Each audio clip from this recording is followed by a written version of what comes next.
সুপ্রিয় দর্শক, আসসালামু আলাইকুম। আপনারা যারা জানেন, ইতিমধ্যে এই যে বেয়ারিংটা দেখতেছেন, এই বেয়ারিংটা সাধারণত ডায়নামার কত নাম্বার তাও জানেন। যারা অভিজ্ঞ তারা বুঝবেন। এই ডায়নামার এই গাড়িটা একটু বন্যায় পানিতে ভিজেছিল, তো এখন এই গাড়িটার ডায়নামার একটু আওয়াজ করতেছে। এই ডায়নামার বেয়ারিংটা চেঞ্জ করব।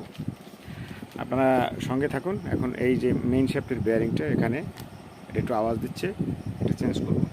আপনারা দেখতে থাকুন।